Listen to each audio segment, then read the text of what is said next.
सूत्रों के हवाले से बड़ी खबर मिली है। सुरक्षा एजेंसियों ने पूर्व मंत्री के पूर्व निजी सहायक को हिरासत में लिया है।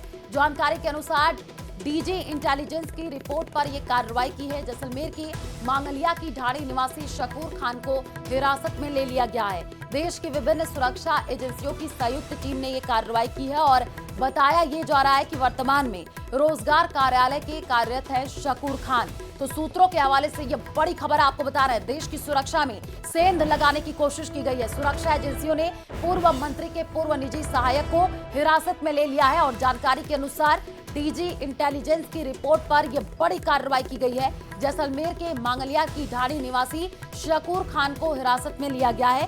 देश की विभिन्न सुरक्षा एजेंसियों की संयुक्त टीम ने यह कार्रवाई की है। तो बड़ी खबर इस वक्त आपको बता रहे हैं। देश की सुरक्षा में सेंध लगाने की कोशिश की गई है, ऐसी जानकारी मिल रही है। बताया ये जा रहा है कि वर्तमान में रोजगार कार्यालय के कार्यरत है शकूर खान और तस्वीर भी हम आपको स्क्रीन पर दिखा रहे हैं। ये जो दूसरी तस्वीर है ये सामने आ चुकी है। सूत्रों के हवाले से ये बड़ी खबर जो निकल करके सामने आ रही है। जानकारी के अनुसार डीजी इंटेलिजेंस की रिपोर्ट पर यह कार्रवाई की गई है। जैसलमेर में ऑपरेशन सिंदूर के बाद लगातार सुरक्षा एजेंसियां अलर्ट मोड पर हैं। कल स्पेशल सुरक्षा एजेंसी टीम ने जो जैसलमेर के एक विभाग के कार्मिक को डिटेन किया है। मैं कैमरामैन से आग्रह करूंगा, दृश्य दिखाएंगे। ये जो विभाग है इसमें जो एक कार्यरत कर्मचारी था शकूर खान को डिटेन किया है, जो रोजगार कार्यालय में वरिष्ठ लिपिक के पद पर कार्यरत था और जो जिसको लेकर सुरक्षा एजेंसियों को कोई इनपुट मिला उस टीम ने उसे दस्तयाब किया और वो जयपुर लगातार लेकर रवाना हुए। लगातार जयपुर में इसको लेकर पूछताछ की जा रही है। आखिरकार क्या सबूत मिले, इसको लेकर जो सुरक्षा एजेंसियां ही इस बात का खुलासा कर पाएगी। सावलदान रत्नू, न्यूज़ 18 राजस्थान, जैसलमेर।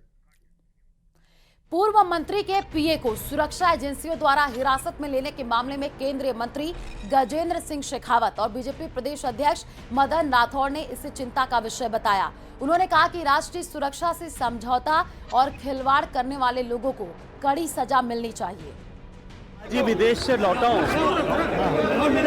और मीडिया के माध्यम से मुझे इस विषय की जानकारी हुई है कि पूर्व मंत्री साले मोहम्मद जी के पीए को जासूसी के अपराध में पुलिस ने हिरासत में लिया है।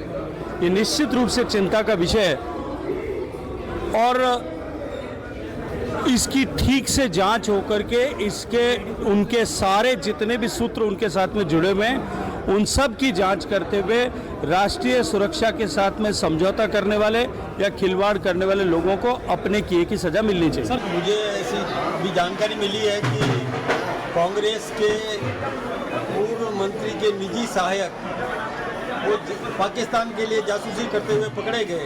ये बहुत दुर्भाग्यपूर्ण बात है। एक तरफ आज यहाँ गुंदा में भी कांग्रेस महाराणा प्रताप का वो एक जन्मदिन मनाने का स्वांग कर रही है, दूसरी तरफ उन्हीं के एक मंत्री के पीए ने पाकिस्तान के लिए जासूसी की और उस संदेह में पकड़ा गया है। मैं सोचता हूँ कि कांग्रेस को बहुत ध्यान देने की ज़रूरत है, अपने राष्ट्रभक्त लोगों का साथ रहे। राष्ट्रभक्त लोग कांग्रेस में भी होने चाहिए, हम तो चाहते हैं, लेकिन इस प्रकार पाकिस्तान के लिए जासूसी करते हैं, ये बड़ी दुर्भाग्य की बात है और जांच होगी, निश्चित रूप से दोषी दंडित किए जाएंगे। डीग जिले से एक सनसनीखेज मामला सामने आया है, जहां गंगोरा गांव का युवक कासिम पाकिस्तान से संदिग्ध संपर्क के चलते खुफिया एजेंसियों की रडार पर आ गया है। ऑपरेशन सिंदूर के दौरान ये सामने आया। इस मामले ने सुरक्षा एजेंसियों को जो चिंता है बढ़ा दी है। आईबी ने कासिम को हिरासत में लेकर के जयपुर भेज दिया है, जहां उससे गहनता से पूछताछ की जा रही है। ये रिपोर्ट देखिए।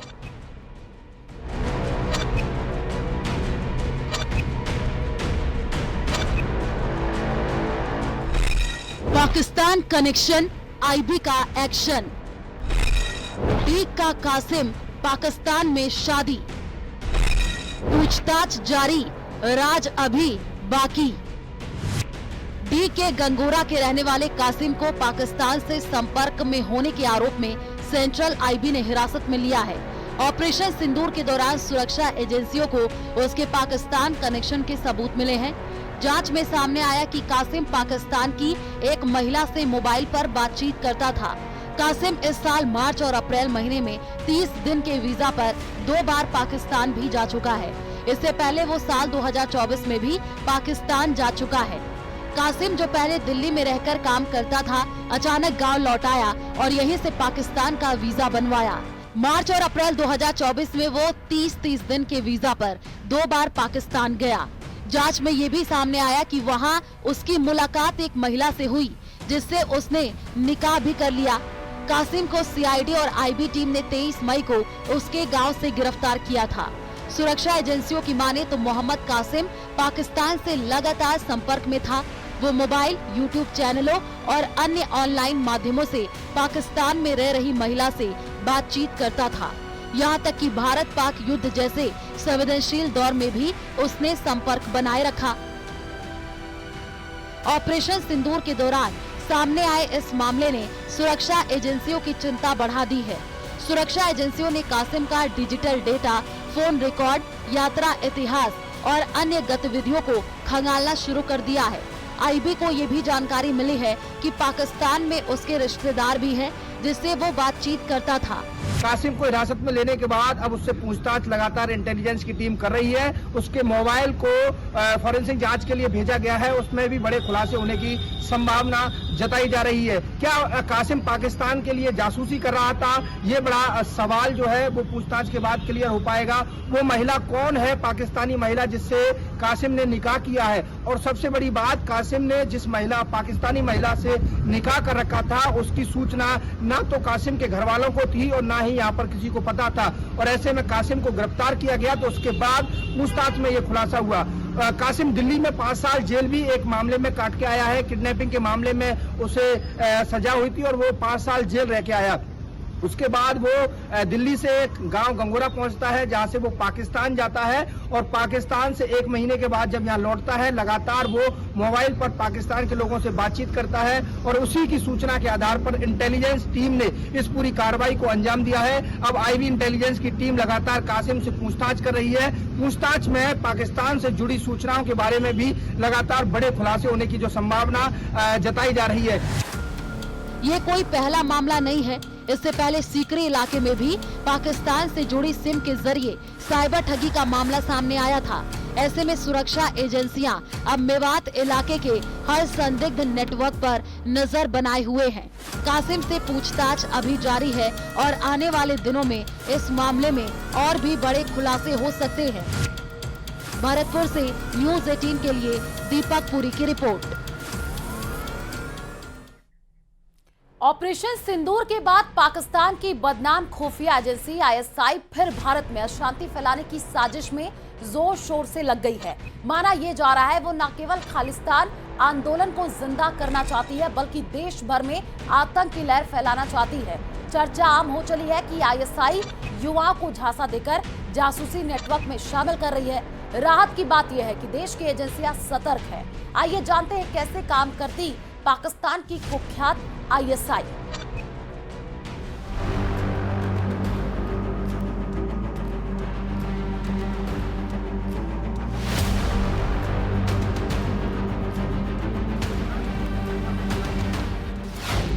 सरहदी जिले के बाशिंदे हो जाएं सावधान।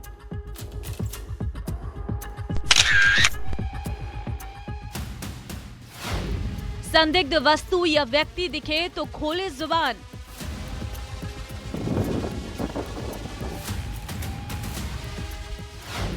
न रहे अनजान, वरना उठाना पड़ सकता है नुकसान।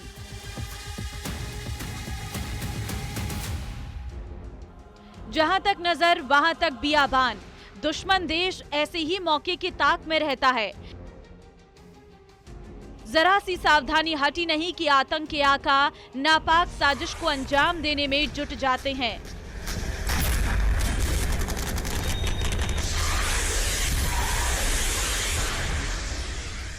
तो देखिए, ये तो सब जानते हैं कि पाकिस्तान की जो खुफिया एजेंसी है आईएसआई, उसका नेटवर्क हिंदुस्तान में बहुत गहरे तक बना हुआ है।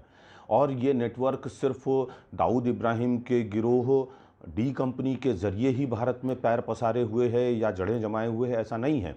उन्होंने पिछले 70 सालों में देश के विभिन्न हिस्सों में बहुत ही अंदरूनी बैठ बना रखी है। पहलगाम आतंकी हमले के बाद राजस्थान के सरहदी जिले श्रीगंगानगर, बीकानेर, जैसलमेर और बाड़मेर में पाकिस्तान की आईएसआई की जासूसी गतिविधियां तेज हो गई हैं। ऑपरेशन सिंदूर के बाद सीमावर्ती क्षेत्र की आम जनता को सतर्क रहने की आवश्यकता है, क्योंकि पाकिस्तान की खुफिया एजेंसी आईएसआई सीमावर्ती क्षेत्र के लोगों को प्रलोभन देकर जासूसी के जाल में फंसा सकती है।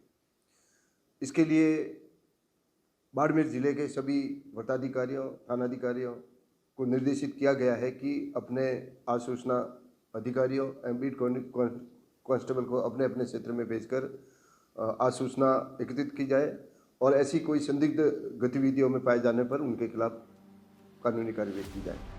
तस्वीरें जैसलमेर की हैं। 464 किलोमीटर लंबी भारत पाक सीमा से सटा ये जिला सामरिक और पर्यटन की दृष्टि से महत्वपूर्ण है। परेशानी की बात यह है कि हाल ही में सुरक्षा एजेंसियों ने संदिग्ध गतिविधियों का खुलासा किया। एक सरकारी कर्मचारी को व्हाट्सएप और कॉल के जरिए गोपनीय सूचनाएं लीक करते पकड़ा गया।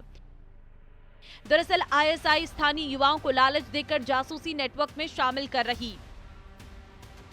पाकिस्तान से सटा सरहदी जैसलमेर जिला वीवीआईपी लोगों की पसंद। पर्यटन नगरी में प्रतिवर्ष लाखों सैलानियों की आवक रहती है। पोखरण, किशनगढ़ जैसी फील्ड फायरिंग रेंज में आए दिन सैन्य अभ्यास होते हैं कि लोगों को वो रूप जाल में, मोह जाल में फंसाते हैं, यानी कि उनको हनी ट्रैप करते हैं। किसी लड़की, खूबसूरत स्त्री के जरिए किसी पुरुष को सबसे पहले झांसे में लिया जाता है, उनसे प्रेम का प्रपंच किया जाता है और उसके बाद में धीरे धीरे उन्हें इस तरीके से उनके साथ में चालबाजियां चली जाती हैं कि वो उनके मोहपाश में फंस जाते हैं और अंततः उनके बताए हुए काम वो करने लगते हैं। जैसलमेर में पकड़े गए जासूस की घटना के बाद पुलिस तंत्र सतर्क है। संदिग्ध लोगों पर नजर है और सोर्सेज से इनपुट हासिल किए जा रहे। आमजन से अपील की जा रही है कि संदिग्ध लोगों और संदिग्ध गतिविधियों को लेकर सूचना हो तो पुलिस को तुरंत दे। वैसे पिछले 2 सप्ताह में पंजाब, हरियाणा और उत्तर प्रदेश से 12 लोग जासूसी के आरोप में गिरफ्तार किए गए। इनमें यूट्यूबर से लेकर चौकीदार तक शामिल हैं।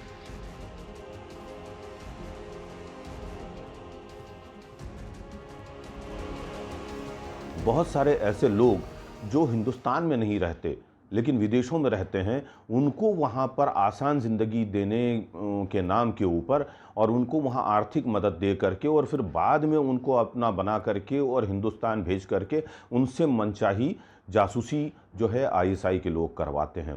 सोशल मीडिया के दौर में जानकारी का प्रसार काफ़ी तेज़ी से होता है। पर्सनल डेटा की सुरक्षा ने जासूसी के रास्तों को खोल दिया है। इन्फ्लुएंसर काफ़ी जल्दी प्रभावित हो जाते हैं और विदेशी एजेंसियां इन्हें अपना एसेट बनाने में कामयाब रहती हैं। हालिया आतंकवादी घटनाओं, ऑपरेशन सिंदूर और कश्मीर में बड़े तनाव ने जो हालात हैं उनको और बढ़ावा दिया है और खुफिया गतिविधियां अब बढ़ चुकी हैं। हाल ही में हुई 12 गिरफ्तारियों ने ये साफ कर दिया है कि यूट्यूब स्टार से लेकर के मामूली चौकीदार तक कोई भी खुफिया एजेंसियों के निशाने पर हो सकता है। कैमरा पर्सन मान सिंह के साथ में अरबाज अहमद, न्यूज़ 18 के लिए जयपुर से।